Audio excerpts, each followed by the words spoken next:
हम सीखते हैं कि आज ही का एग्ज़ाम में 12 अप्रैल 2021 में जो क्वेश्चन आया है एलडीसी का फर्स्ट शिफ्ट का क्वेश्चन है, उसको हम डिस्कशन करेंगे। देखिएगा, पहला क्वेश्चन आया है synonyms, choose the same word. Prudent, prudent का अर्थ होता है बुद्धिमान, प्रूडेंट का अर्थ होता है बुद्धिमान, आंसर हो जाएगा वाइज। प्रूडेंट का अर्थ होता है बुद्धिमान, आंसर होगा वाइज, ऑप्शन नंबर ए। और प्रिवेलेंट मतलब होता है फैला हुआ, प्रिवेलेंट फैला हुआ, जैसे अभी कोरोना वायरस फैला हुआ है तो उसको हम प्रिवेलेंट बोल सकते हैं, आंसर हो जाएगा प्रिवेलिंग, आंसर हो जाएगा प्रिवेलिंग, प्रिवेलिंग। दो सिनोनिम्स पूछा गया है, एक प्रूडेंट, दूसरा प्रिवेलेंट। नेक्स्ट क्वेश्चन देखिएगा, choose the opposite word. Extent, extent मतलब विद्वान, जो अभी है, एक्सटेंट का अर्थ होता है विद्वान, जो अभी है, तो इसका एंटोनिम्स हो जाएगा डिस्ट्रॉय, बर्बाद हुआ, जो अभी बर्बाद किया हुआ है, डिस्ट्रॉय बर्बाद किया हुआ, डिस्ट्रॉयड बर्बाद किया हुआ, ईडी छूट गया इसमें, डिस्ट्रॉयड बर्बाद किया हुआ, डिस्ट्रॉयड बर्बाद किया हुआ, डिस्ट्रॉयड बर्बाद किया हुआ। एक्सटेंट मतलब होता है विद्वान और डिस्ट्रॉय मतलब बर्बाद हुआ, आंसर हो जाएगा ऑप्शन नंबर सी। नेक्स्ट देखते हैं प्रेशियस, प्रेशियस मतलब होता है मूल्यवान, प्रेशियस मतलब मूल्यवान, बहुमूल्य बोल सकते हैं, प्रेशियस, प्रेशियस मतलब मूल्यवान। अपोजिट मीनिंग हो जाएगा कॉस्टली, तो यहाँ पर सिनोनिम्स है वर्थलेस, वर्थलेस का मतलब होता है मूल्यहीन, वर्थलेस का अर्थ होता है मूल्यहीन, आंसर हो जाएगा option number D, option number D, option number D, worthless, मूल्यहीन। नेक्स्ट चलते हैं कॉमन एरर। अब देखिए ये कॉमन एरर पूछा है, 3 people were arrested by the police, 1 released yesterday, last में नो एरर है। तो देखिएगा यहाँ पर लिखा हुआ है 3 police were arrested, अगर 3 व्यक्ति को पुलिस के द्वारा अरेस्ट किया गया, 1 रिलीज बाय yesterday, कल एक को छोड़ दिया गया। सिंपल सी बात है, रिलीज अगर अरेस्ट किया गया होगा पुलिस के द्वारा तो छोड़ा भी गया होगा पुलिस के द्वारा, तो यहाँ भी सेंटेंस पैसिव में होना चाहिए, तो होना चाहिए 1 was release, 1 was released yesterday, एक को छोड़ दिया गया, 1 was released yesterday, यहाँ सेंटेंस पैसिव में होगा। नेक्स्ट देखिए, my best friend let me country I hope to hearing. देखिए टू के साथ V1 लगता है, टू के साथ क्या लगता है V1, टू के साथ V1 लगता है, लेकिन विद ए व्यू टू आएगा, विद ए व्यू टू आएगा तो V4 लग सकता है, लुकिंग फॉरवर्ड टू आएगा,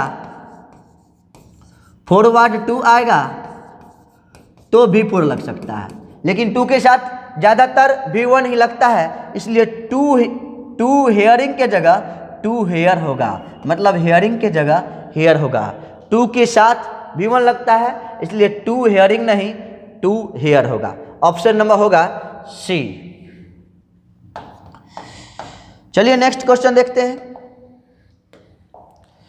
चूज द करेक्ट वर्ड। देखिए गॉर्जियस मतलब भव्य होता है, शानदार होता है, तो यहाँ पर गॉर्जियस का स्पेलिंग ये भी सही है, अगर आप ये मानते हैं तो ये भी सही है, दोनों में कुछ मिस कर दिया गया है, इसलिए ऑप्शन नंबर ए दे दीजिए, जो स्पेलिंग सही है वो सही है। अब देखिएगा इंटरप्रेनर, व्यवसायिक शुरू करना, ऑप्शन नंबर होगा बी, और option number B. Next maintenance, देखिए मेंटेनेंस का जो आंसर होगा सही spelling MAINTENANCE, maintenance, option number B होना चाहिए, maintenance, maintenance, option number B. Next देखिएगा, ये 3 वर्ड पूछा गया था जो करेक्टली स्पेल्ड था। अब आ जाइए फिल इन द ब्लैंक्स, 2 पूछा है आज के एग्जाम में, फर्स्ट शिफ्ट में 2 फिल इन द ब्लैंक्स पूछा है, तो आने वाले एग्जाम में अगर कल भी एग्जाम होगा तो 2 फिल इन द ब्लैंक्स रहेगा, ये ध्यान रखिएगा। The mistress told the maid to work according. देखिए हम शुरू से पढ़ते आ रहे हैं, पहले से भी पढ़ते आ रहे हैं, अकॉर्डिंग टू, हमेशा अकॉर्डिंग के साथ टू लगता है, अकॉर्डिंग टू, अकॉर्डिंग टू, इसलिए ऑप्शन नंबर होगा ए। अगला देखिएगा, I dash her for a long time. देखिए फॉर के साथ टाइम दिया गया है, फॉर के साथ टाइम दिया गया है, इसका मतलब है कि प्रेजेंट परफेक्ट कंटीन्यूअस टेंस होगा, या प्रेजेंट परफेक्ट टेंस होगा, या present perfect continuous tense, past perfect, या फिर पास्ट परफेक्ट कंटीन्यूअस टेंस। अब देखते हैं यहाँ नो दिया गया है, और नो KNOW नो का प्रयोग कॉन्टिन्यूअस टेंस में यूज नहीं होगा कभी भी। नो का प्रयोग कॉन्टिन्यूअस टेंस में यूज नहीं होगा। और देखिए आई है तो आई के साथ कभी हैज नहीं लगेगा, ये कट जाएगा। और हैव आएगा तो V3 ना आएगा, हैव के बाद तो हमेशा V3, इसलिए ये भी कट जाएगा। और आई नो का रहा है, या तो प्रेजेंट परफेक्ट लगेगा या फिर प्रेजेंट परफेक्ट कॉन्टिन्यूअस टेंस लगेगा। चूंकि नो दिया गया है तो प्रेजेंट परफेक्ट कॉन्टिन्यूअस टेंस होगा ही नहीं, और ऑप्शन में भी नहीं दिया गया है, इसलिए ये आंसर नहीं होगा। आंसर हो जाएगा have known, option number D. इसका आंसर होगा ऑप्शन नंबर डी। चलिए नेक्स्ट चलते हैं। The girl you met on Sunday is my sister. देखिएगा हुज कर रहा है, विच कर रहा है, हु कर रहा है, हुम कर रहा है। तो हु का प्रयोग व्यक्ति के लिए करते हैं जब व्यक्ति मानव का सब्जेक्ट हो, जब व्यक्ति सेंटेंस का सब्जेक्ट हो। हु का प्रयोग मानव के बदले में तब करते हैं जब वह व्यक्ति जो है ना सेंटेंस का सब्जेक्ट होगा। और हुज जब अधिकार दर्शाने की बात होगा तो हुज का प्रयोग करेंगे। विच सजीव और निर्जीव दोनों के बदले में करते हैं जब सिलेक्शन की बात हो, जब सिलेक्शन की बात हो। और हुम का प्रयोग व्यक्ति के लिए जब व्यक्ति वाक्य का ऑब्जेक्ट हो। अब देखिएगा, अगर इस क्वेश्चन में देखते हैं द गर्ल है तो हु होगा हु यू मेट। देखिए आपको अगर दिक्कत होगा तो यहां पर लिख लीजिए यू मेट सी और यू मेट हर। अब दोनों सेंटेंस में से अब यहाँ पे हु है सब्जेक्टिव किसके लिए यूज होता है, हुम ऑब्जेक्टिव के लिए यूज होता है। जब मानव वाक्य का ऑब्जेक्ट होगा तो हुम का प्रयोग करेंगे, जब मानव वाक्य का सब्जेक्ट होगा तो हु का प्रयोग करेंगे। अब आई मेट सी सही लग रहा है कि आई मेट हर सही लग रहा है, तो देखिएगा आई मेट सी गलत है और सही होगा I met her. I met her इसका मतलब यहाँ पर हुम होगा, इसका मतलब यहाँ पे हुम होगा। ऑप्शन नंबर होगा D, whom you met. Next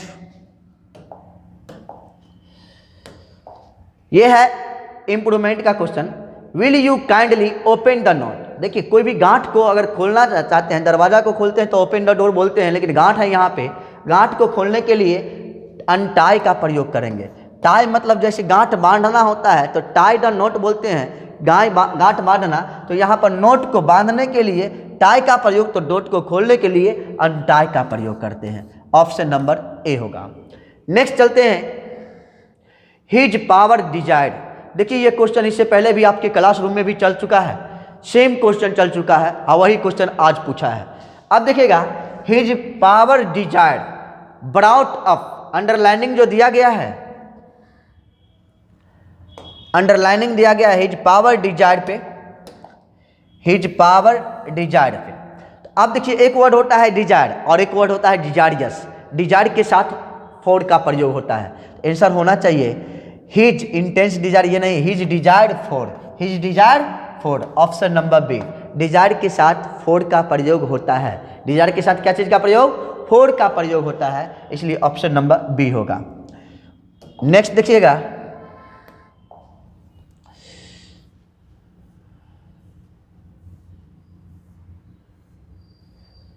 देखिएगा she agreed to carry out. Carry out मतलब होता है उस कोई कार्य को अंजाम देना। कैरी आउट मतलब किसी कार्य को अंजाम देना। मेंटेन मतलब होगा संभालना, रिफ्यूज मतलब होगा और स्वीकारना, लिसन टू मतलब सुनना, एक्सक्यूटेड, एक्सक्यूटेड मतलब होता है कार्य का अंजाम देना। आंसर हो जाएगा ये, फ्रेज पूछा गया। अगला, we are looking forward to. अब देखिए टू के साथ V1 लगता है, टू के साथ V1 लगता है, लेकिन बट लुकिंग फॉरवर्ड टू के साथ, लुकिंग फॉरवर्ड टू के साथ V4 लगेगा, लेकिन लुकिंग फॉरवर्ड टू के साथ V4 लगेगा, तो टू मीट के जगह यहाँ पर मीटिंग होना चाहिए। आंसर बताइए क्या होगा यहाँ पे, 2 + V1 लेकिन लुकिंग फॉरवर्ड टू के साथ V4। आंसर अंडरलाइनिंग जो दिया गया है, लुकिंग फॉरवर्ड टू मीट पे अंडरलाइनिंग दिया गया है, यहाँ पे अंडरलाइनिंग दिया गया है। आंसर बताइए क्या होगा answer, looking forward to meeting. Option number A, looking forward to meeting, option number A. To के साथ विमल लगता है लेकिन लुकिंग फॉरवर्ड टू के साथ बी 4 लगेगा। अब देखिए ये एक्टिव पैसिव है, अब यहाँ पर एक्टिव दिया गया है, पैसिव में कन्वर्ट करना है। अब कैसे बदलेंगे भाई, देखिएगा डिड दिया गया, एक तो पास्ट में है तो आंसर भी पास्ट का ही होगा, तो हम प्रेजेंट का काट दिए, ये आंसर नहीं होगा। और यहाँ डिड दिया गया है, जब पैसिव में जाएंगे तो ऑब्जेक्ट के अनुसार वाज या वेयर देंगे, तो ऑब्जेक्ट यू है तो वाज यहाँ पे नहीं होगा, और ये भी ऑप्शन नहीं होगा क्योंकि डिड ही दिया गया है। यहाँ यू दिया गया है तो यहाँ पर वाज वेयर यू होगा, where you recognised by her, option number होगा B, option number B. Did दिया गया है तो सेंटेंस प्रेजेंट में नहीं होगा, इसलिए ये ऑप्शन कट गया। और यू के साथ वाज नहीं लगता है, वेयर लगेगा, इसलिए ये कट गया। डिड दिया गया है तो ये सेंटेंस पैसिव में नहीं, वैसे भी पैसिव में बदलना है, इसलिए ऑप्शन नंबर बी आंसर होगा, where you recognised by her. अब नेक्स्ट क्वेश्चन चलते हैं। सीता सेड डायरेक्ट इनडायरेक्ट है, मतलब नरेशन का क्वेश्चन है, इसमें ऑप्शन नहीं दिया गया है, फिर भी हम आपको बता देते हैं, कोई दिक्कत नहीं है। सीता सेड है तो देखिए थर्ड पर्सन है और एक पास तो सब पास जानते ही हैं, तो यहां पर केवल सीता सेड होगा,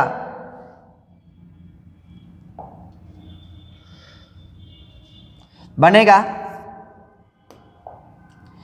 सीता सेड दैट, और सिन्हा है तो सिन्हा ही लिखना पड़ेगा। हैज के जगह पे केवल हैड करना है। Been talking too much about the plan with strangers, ये क्वेश्चन होगा।